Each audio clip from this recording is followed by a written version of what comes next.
sama ka sa amin, idadaan ka namin dyan, isasali ka namin dyan. Nanonood kami nung time na yun. Yung Mr. Suave nga sa ABS. Sabi ko, bakit sasali niyo ako dyan? Parang mga patabo na yung mga buhay niyan. Sabi sa akin, ba't ano ba akala mo sarili mo? Sige na, maligo ka na dun, sabi sa akin. Pero mabuti na papayag ka. Opo, wala naman akong gagawin po dun sa bahay at dadalhin nila yung susi. Sa labas lang ako.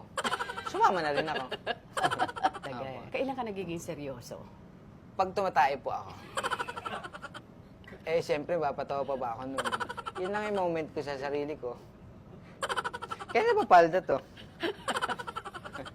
Kaya na pa ako ganun. Ilan kayong tunay na magkakapatid? 4 po, tapos 3 po yung anak sa labas.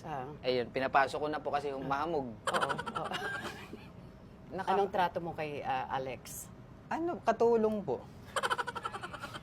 Hawig kasi niya si Inday. Yung yaya ni Jana, yung pamangking ko. Nanonood, nasa Dubai yun. Hawig ni Alex. Then sabi nga ni Alex, binigyan daw kayo ni Piolo ng tigo 1 million na bonus. Opo. Wow. Anong ginawa mo doon sa 1 million? 1 million. Pinigay ko kay Alex kasi kailangan niya eh. Napaka-generous mo Opo naman, totoo naman po kasi ganyan po talaga ako mapagkawang gawa. Magmahal. Pero nung kinabukasan, kinuha ko ulit sa kanya. Kailangan ko pala. Ba't mo binawi? Binigay mo na. Marami rin gastusin sa bahay. Posible bang ma-in love si Impoy kay Alex? Yak! Sabi ko naman sa kanya, 2016 pa lang, nung nag-shoot pa lang kami ng kita-kita sa Japan, sabi ko, Lex, pwede bang kung may nararamdaman ka na sa mga panahon na to, ibaling mo na lang sa cameraman.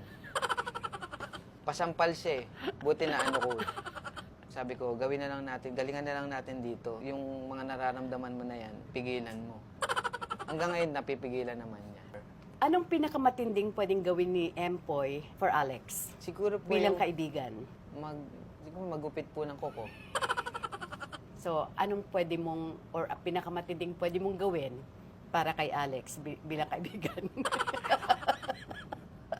Gusto mo sumesenyas pa sa kasama. How do you see yourself 5 years from now? Siguro po, 5 years from now, baka ako naman po nag-i-interview sa inyo.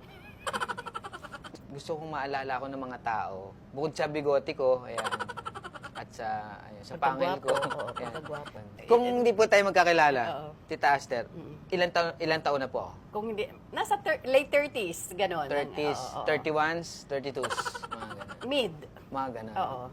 Tama naman. Oo. Bakit mo tinanong yun? Kasi nga, maraming nag-ano sa akin, pagka nakasalubong ko sa mall, sa daan, something, bata pa pala siya. Oo. Minsan nga, may nakasalubong ako eh. Sabi niya, uy, ang bango pala niya sa personal. So, sa TV, ang baho ko, gano'n. May gano'n kasi. May gano'n. Pero ikaw ba, nagmo-mall ka pa rin? Pero nag-shopping ka ba? Kahit ngayong sikat ka na? Di ka ba pinagkakaguluhan? Yung mga matatalino lang. Kung i-rewind ang buhay mo, anong parte ng buhay mo? gusto Grabe mong mga balikan? tanong ni Tita Aster, no? Kung Ginawa niyo naman po akong tape. Kung halimbawa lang, dumating yung araw na, sabi mo nga, 5 years time or even less, gusto mo na magkaroon ng pamilya, anong hinahanap mo sa isang babae? Gusto ko po talaga yung magaling magluto, maganda yung boses habang nagluluto. Thank you sa pagiging nanay mo. Love you. Sa akin. Sige na.